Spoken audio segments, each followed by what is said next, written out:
If you're worried that your baby might have a tongue tie or a lip tie, today's video is for you. I'm Casey Barnes, registered dietitian nutritionist, and I have a special guest on here today, Dr. Catherine Sledge, and she's going to be talking all about tongue ties and lip ties, how to know if your baby or toddler has one, and what to do. Dr. Sledge is a laser certified dentist in Mississippi. She has performed hundreds of revisions since 2012, and she is a complete expert on this topic. So I'm about to welcome her on and get all your questions answered.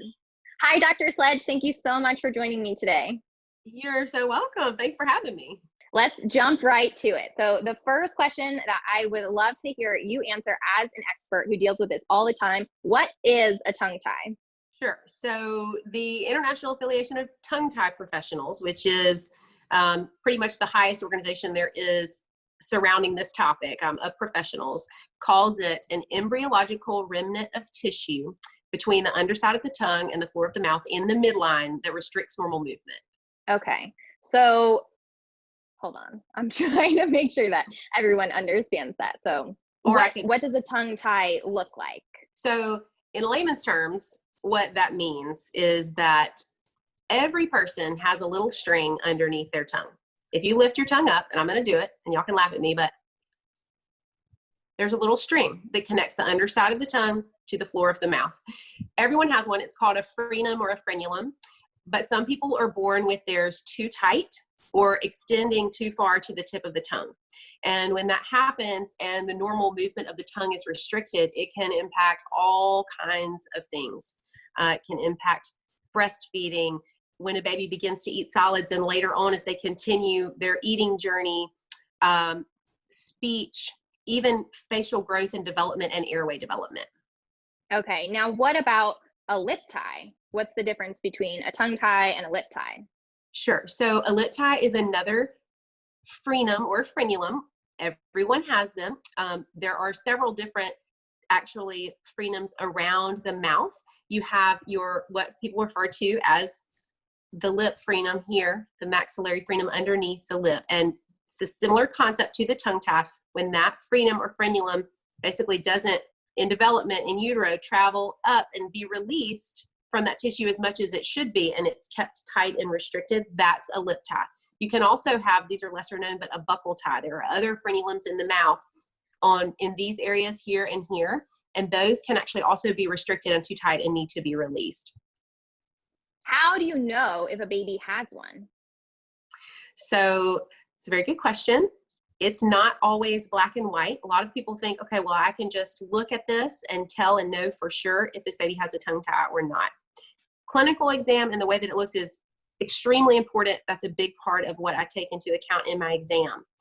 But the other symptoms that you're going to see pop up with mom and baby, there's a whole host of them. I'm just going to read some for you.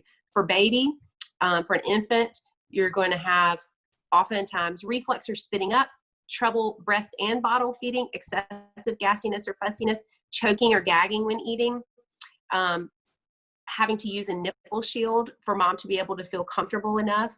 Sometimes you'll see blisters on the lip for a lip tie. For mom, you're going to see cracked or bleeding nipples, recurrent thrush, mastitis, engorgement, baby not transferring the milk well, which leads to low weight gain for baby. And a lot of times for mom, it's very painful, and she'll notice that there's a really shallow latch. For bottle feeding, a lot of times for moms who are not choosing not to breastfeed or who maybe have had to quit because it's been so painful, you'll see with the bottles that they're having to move up and up and up with the nipples, or even cutting the tip of the nipple in order for baby to be able to get the nutrition that they need. As you're listing those off, I'm nodding my head and saying, oh my gosh, yes, because I dealt with this with both my babies, and the pain was so unbearable. And so it was very clear to me that there was a problem. Now, is it possible that a mom might not notice a problem necessarily with a baby, but notice problems with a toddler? Yes. So depending on, what the mother-baby relationship, especially in nursing, we call it the nursing dyad. And it is an interrelational thing.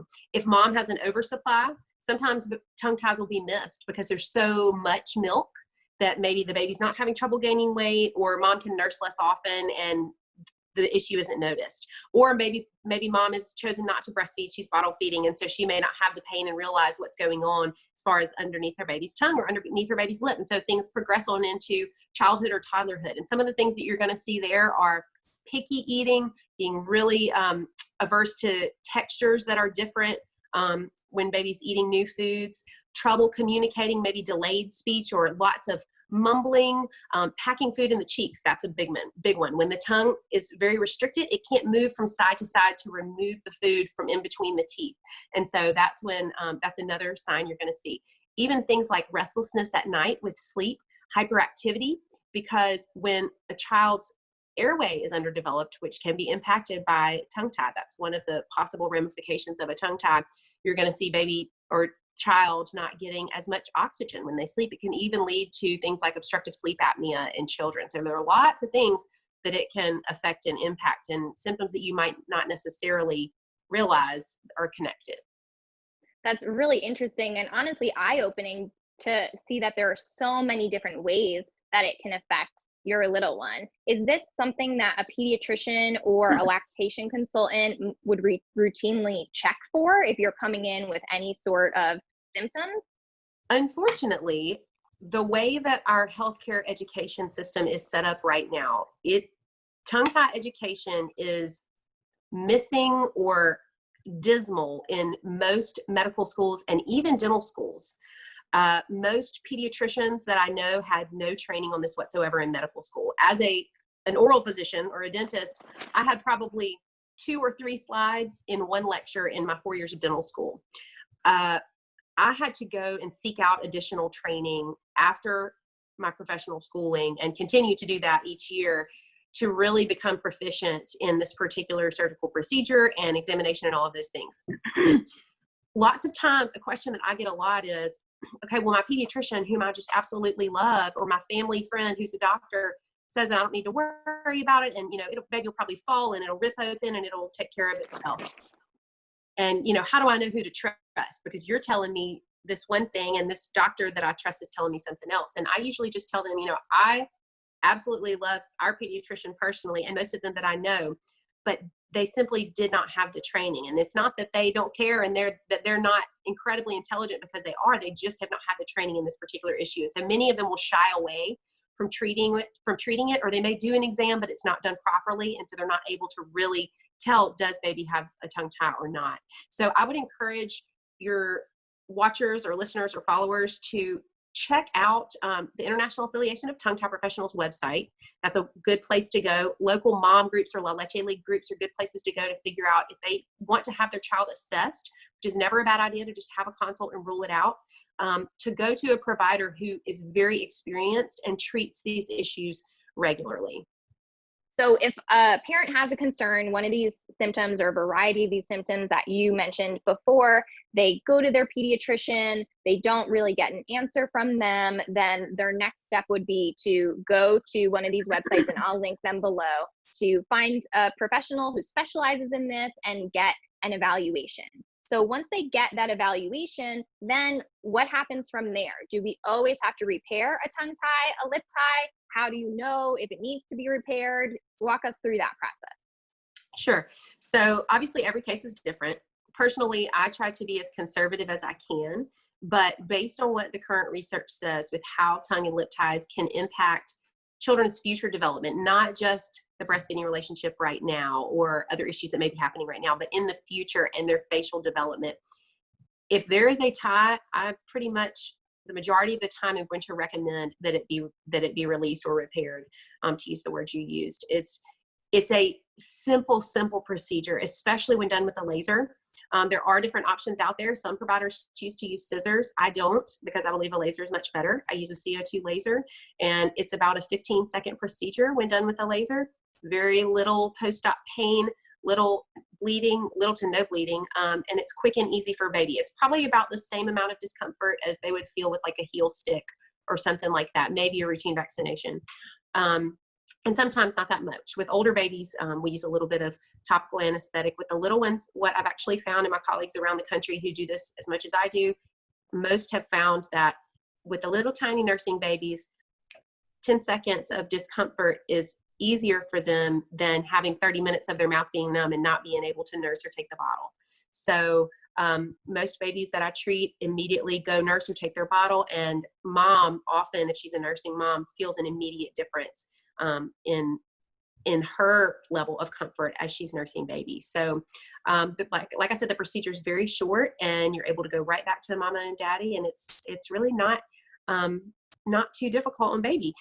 Something that's very important to remember, most providers who do this, who have been doing it for a long time, recommend some form of post-op stretches or exercises. These are very gentle. They need to be done several times a day. I recommend 3 to 4 times a day for 2 weeks, and I see baby at a week after for a post-op appointment to make sure everything's healing well. Okay. I remember doing the exercises with Amelia and just kind of setting my alarm throughout the day to remind me to do those. Now, if a parent does not do those exercises, what is the risk there? So there is a significant risk of reattachment if the exercises are not done. The issue is that tissue, it's been like this, tied down. When we release it, it has this full range of mobility, but it wants to heal right back like it was. We don't want it to do that. We want it to heal open by what's called secondary intention if you're a biology or medicine person. So when we do those exercises and we gently lift that tissue apart and keep that open as much as possible, it encourages it to heal by secondary intention so that range of motion stays as open and increased as possible. Okay, so these are definitely not optional if you want this to heal correctly, even if your baby is not a fan of doing them. And most of them are not a big fan. And I have 3 boys. One of my boys I treated he had a tongue, a lip, and a buccal tie actually. And so I treated him for all 3. And also as an aside, those things can all be done at once, especially if you're doing them with a laser. So I've been there and doing the exercises, and it's not terrible. It's just a little uncomfortable. I usually tell my parents that it's like if you were kind of pressing a little bit on a bruise. That's about how it's going to feel for baby when you're doing those stretches. So not terrible, but not the most comfortable thing either. Okay. Now I have a question for you. I remember hearing some people talk about a posterior tongue tie. Can you talk about what that is? Sure. So there are a couple of different schools of thought out there. When tongue ties in recent years, in the last couple of decades, people began to become a little more knowledgeable about them. They've been around forever. There's literature since Bible times of midwives keeping a pinky finger long and sharp to be able to cut under the tongue so baby could nurse. But they fell out of vogue when breastfeeding sort of fell out of vogue back in the 40s and 50s. But as they have come back into cultural awareness and medical providers are beginning to become more aware and treat them, there have been some discrepancies in how things are termed. So we're still, as a medical community, trying to get our terminology more streamlined. To raise awareness about the fact that it's not just the little clip or the little snip that many people often think that it is. You have to get all of the restrictive fibers of the tissue, which is why I believe in the laser. It's almost impossible to do that with scissors, in my opinion, with an infant who is awake. So many people began referring to part of the tongue tie as posterior because it's sometimes hidden a little bit underneath the tongue. And it's important when your provider treats your baby that they're able to get all of those restrictive fibers, the ones that are more anterior towards the front of the tongue and the ones that are more posterior. As to whether it's really 2 different types of ties, I personally don't look at it that way, but I make sure that I get all of the fibers as I'm treating baby. Does that make sense? Yes, that's a great clarification. And this information is also helpful for parents who are wondering all about this whole lip tie and tongue tie thing and trying to navigate this process. So thank you for chatting with me today. Is there anything else you want parents to know before we hop off here?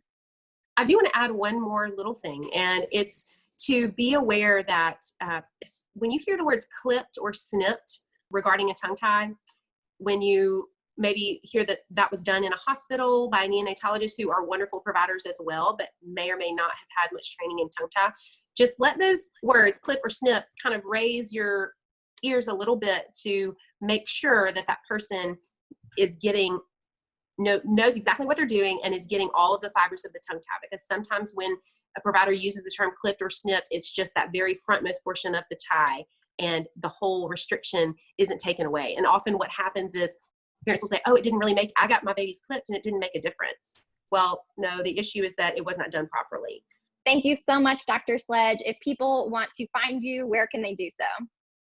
So I am at Tongue Tied Mama on Instagram, and my website is mstonguetied.com. I'll include her information in the comments below, and see you next time. Sounds good. Okay. Thank you.